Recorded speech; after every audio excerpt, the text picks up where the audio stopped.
Omanyi Bobi Wine wa kukaala eri ewaffe. So Bobi Wine namumanya dda. Kugamba just I feel is like mutagamba mutya nti blood wange. Kugamba ya. Ate kugamba ennyimba ze zina message ennungi ennyo. So kugamba mba artists abali mu secular. He's number one. Kayimba chaka Bobi. Oli muganda katuzeko mu kayimba kikoga ate ako Bobi akankolera. Kati no waliwo kano ke yayimba recently. Muzijukizaamu. Omanyi nange is recent niza bufuzi mu kezo. Simbi. Ani? Sentamu aina kayimba wali before then. Byekwaso atolala. Katengo. I think that's one of Father tulina Katengo. Kale abalayi ba Celeb Jazz mbaniriza nnyo nga bulijjo amanya n'eddoboozi yenze King Smith ng'olunaku olwaleero tusinzidde wano ku church Rubaga ku Lutiko Rubaga. Olunaku olwaleero ekyenjawulo ekiriwo muno Uganda Musicians Association yavuddeyo okulaba muno evaayo okuorganizinga omukolo ogw'okusabira abo abaaliko abayimbi ne batuva ku maaso. Mujjukira muno bayimbi bannyo bambi bazze batuva ku maaso naddala wano mu nsiike y'ebyokuyimba mu ggwanga lya Uganda.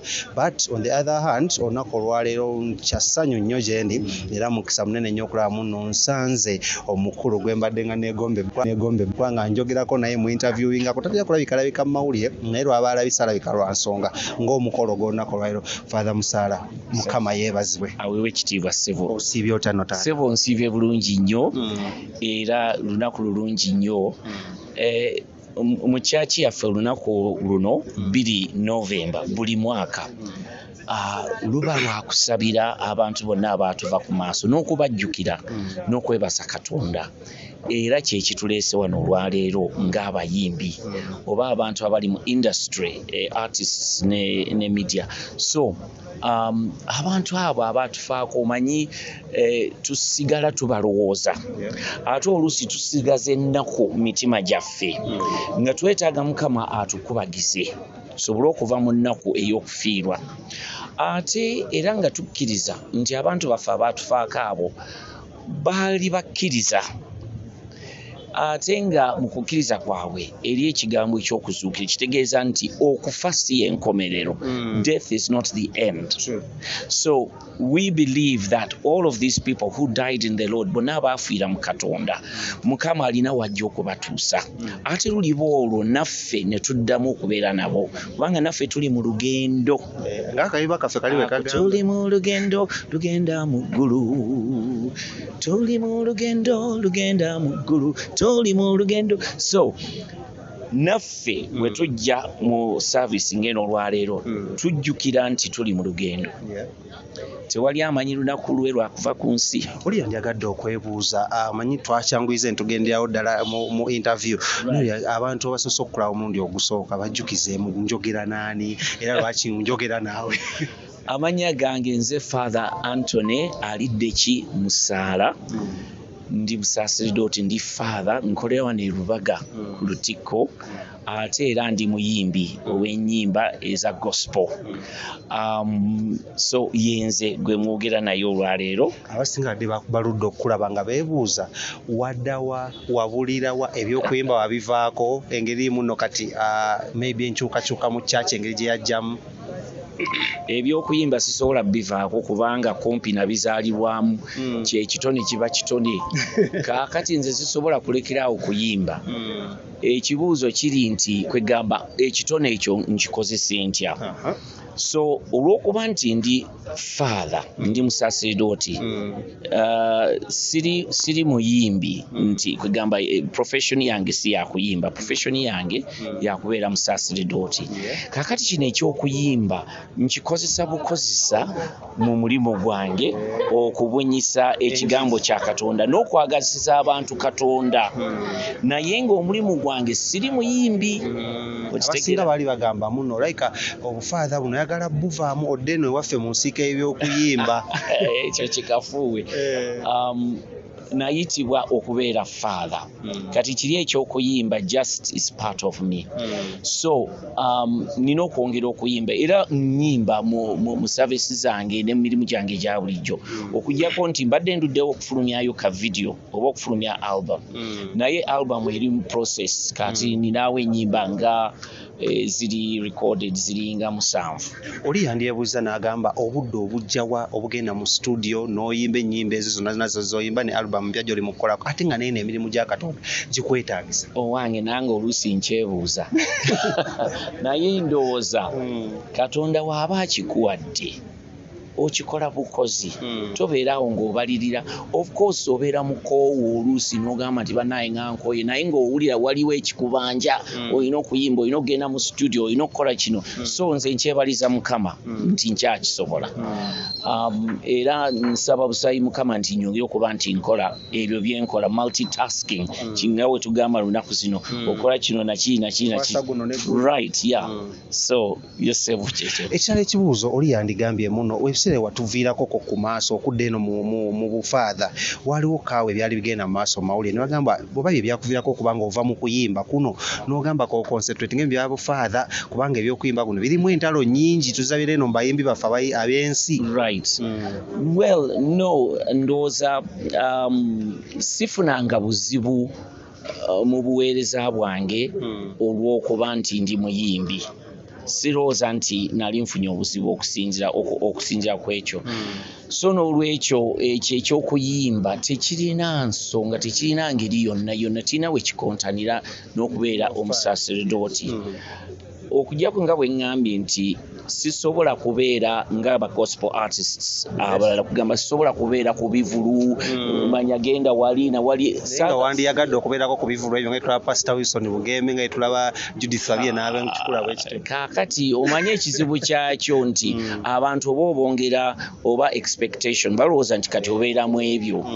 Kati sitera kwagala genda mu bivulu sitera kwagala genda mu concerts okujjako occasionally nyinza okukikola olw'olumu naye nze ndaba nti omanyi obuzibu abalala bwe tulina ng'abayimbi twagala nnyo okulabibwa twagala nnyo feemu ng'ate ekigendererwa si kyekyo twagala abantu at least nze nga father abantu njaga balaga Katonda gy'ali si kulabalaga gyendi so ekyo ekya fame no it's not so much part of my life. Oli yandigambye kuba waliwo yavaayo n'agamba muno maybe endiga ziri eri ze mwagala zemuyimbira eno zo zaafuuka dde endiga za Katonda lwaki temujja noonoonyaako ku eri emu eyabula n'ojjako nga ŋŋambe ng'ewaidi Kenzo mu kivulu kye n'ojjako ewa Kamiliyoni mu kivulu kye n'onoonyayo ezo ezibuze n'ozireeta mu kyaki. Ekyo ekigambo kikulu nnyo era pointi eyo nkulu nnyo. Nze era nalowoozezza nti ekintu kye tukoze olwaleero abayimbi okujja wano okusabira abava ku maaso kirungi nnyo kubanga tuli wano kati abantu ab'enzikiriza ezitali zimu ate ne tufuna chance ng'abalyoyi b'emwoyo okubaako kye tubagamba naye tekyandikomye wano twandibadde tukifuna oba mulundi gumu mu mwezi oba mirundi ebiri nga waliwo enkola ey'okukuŋŋaanya abayimbi ne tubawaayo something ekibajaamu kubanga kati olaba ng'era industry eno sector y'abayimbi artists ne media muli ejjudde bavubuka tebalina guidance abalala bali mu njaga abalala bali mu kugenda mu kusamira kugamba eddogo lisusse kati buli muyimbi bagamba nti buli muyimbi alina okugenda kuki ku ndagu okuyitamu is it true kituufu ddala olaba nti drugs zisusse kugamba kirabika nti ndowooza abayimbi tubasuuliridde. So it's a time where we can reach out tusobola okunoonya ku bantu baffe abali mu sekta eyo. So nze ndowooza nti today is a good start. Ekintu kino oli yandigambye maybe abayimbi bakibuukidde ekyokujja leero kuba lunaku lwa Kereziya kusabira abo bonna abaafa. Nteekateeka kiza mulina okulaba muno abayimbi tebabatwalira mu kkolero ery'okubuukira buli kye basanze ne kiba nga kiri either monthly nteekateeka kijja mulina ngamu abasesolodooti b'omu kkanisa. Kaakati kubanga abayimbi bano bebafa era babaleeta mu makanisa naye bo mu nnaku endala bajja by'ebibuuzo bye twebuuza. Anti kaakati nze kyensaba abayimbi twekolemu omulimu tuteekewo engeri ya kakomiti tuteekewo enkola ate tujanjule mu ekereziya. Kakati ffe tuliwo okubayamba bafaatha kubanga kati nze ndi muyimbi, tulina father Chibi, tulina bafaatha abasobola okubeera easy to the artists. Naye nga waliwo ekirina okuva mumwe ba artists ne mugamba nti okay, tuli organize, twagala kino mutuyambe mu kino na kino na kino. Ffe tuli very willing okubayamba mu kyonna kyonna. Kale nga tuzeeyo ku bibi ebyokuyimba, diro olinayo ka concert, diro ogenda ofulumya yakayimba, abawagizi bwe bakubanja bagamba Father Musala tukwetaaga tufulumize yakayimba tukubireyo ko concert tujje tukuwagire. Okay, kakati ekyo tulina kutunulira mwaka gujja.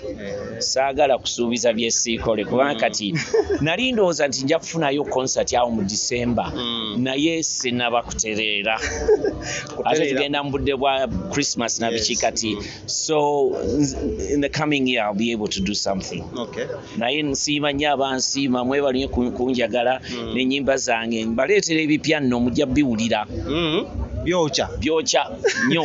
Amagezi go abayimbi n'abavubuka abali abagala okuyingira mu ensiike y'okuyimba awo mwaka 2022-2023. Well, okuyimba kuno kitone. Kakati ekitone ky'omuntu abantu be bakimanya ne bakyagala. Kakati gwe yimba, yiiya, fulumya oluyimba lwo. Omanyi nti oluyimba lumu lwokka lwe lukuteeka ku map. Luba lumu bwe luti ne lukuteeka ku map. Ate bwe kiba nti ddala ekitone mwe ekiri, ojja kukola oluyimba abantu balusiime okole n'endala. Then slowly you become an artist. Nze ennyimba ze nafuluma okusooka mu 2006. Ennyimba ze zikyampadde fame up till now. Okay? So tekyetaaga nnyo okubeera ne stress, okubeera famous nabiki. Gwekola ati waabeere mulungi abantu bamusiime. Nga tumaliriza tetuyinza kuvaano nga tosabidde ku bayimbi baffe naddala abagoing through depression, abagoing through hard times essaawa zino kuba bangi abamu obufumbo buganye bayawukanye tulaba nga bakaaba amaziga, abalala amabanja mangi, abalala bagenda mu concerts zaabwe. Twagala obayimbireko kayimba nga osoboye basabireko okusala nga muyimbi munnaabwe ate omusoosolodooti. Ayi Katonda w'ekisa ekingi, njagala okwebaza olw'abo bonna abatulaba n'abatuuliriza. Njagala okwebaza olw'olunaku luno lw'otuwadde okusabira abatuva ku maaso. Ayi Mukama Katonda, nsabira abayimbi bannange, nkusaba obasaasire, obasonyiwe ebibi byabwe, ebyo byonna ebitagenze bulungi. Mukama basaasire, omusaayi gwo gubanaazeeko ekibi. Nsabira abayimbi bonna Mukama abasibiddwa mu mbeera ezitali zimu, abalala bali mu addiction, abalala bwavu. Mukama gw'omanyi bakyalire, batuukeko, amaanyi go gabatuukeko. Ayi Mukama basumululwe. Nsabira abayimbi bonna abaagala okugattibwa obufumbo obutukuvu, abanoonya relationships. Mukama bawe okusalawo obulungi omuntu omutuufu gwe balina okubeera naye. Mukama tusabira concerts zonna ne shows zonna ezigenda okubeerawo, bafune byonna bye beetaaga ku lunaku olwo n'abantu bajje bangi. Ebyo byonna tubisabye nga tukakasa nti obituwadde mu bwa Kristo Mukama waffe. Amiina. Mukama abawe ekisa, Kitaffe ne Mwana ne Mwoyo Mutuukirivu. Amiina. Muyimbi kyasinga okuyimba nga tumaliriza, muyimbi kyasinga okuyimbira akayimba kogamba noyo muyimbi mukwano gwange era njogera naye kasimu. Wow. Ekyo jja kindekera malo kiroozaako. Muyimbi kyateekala okukubira kasimu nagamba owaaye Father oli oti eyo onsabiraako. Ekyo kizibu okuddamu, naye njagala nnyo ennyimba za Pastor Bugembe, of course za gospel. Ennyimba ze zinkolera nnyo. N'abalala batugamba Bobi Wine takuva ku lusegere. Omanyi Bobi Wine wakukaala eri ewaffe. So Bobi Wine namumanya dda. Kugamba just I feel is like mutagamba mutya nti blood wange kugamba ate kugamba ennyimba ze zina message ennungi ennyo. So kugamba mba artists abali mu secular, he's number one. Kayimba kyaka Bobi. Oli muganda katuzeko mu kayimba kikoga ate ako Bobi akankolera. Kati no waliwo kano ke yayimba recently, nzijukizaamu. Amanyi nange ezi recent neza bufuzi mu kezo. Simbi. Ani? Sentamu aina kayimba wali before then. Byekwaso. Ate olulala. Katengo. I think that's one of Father tulina Katengo. Kale tweyansiza nnyo tweyanse. Wadde Father Musala wano ku Lutiko e Lubaga musibe bulungi mweraba.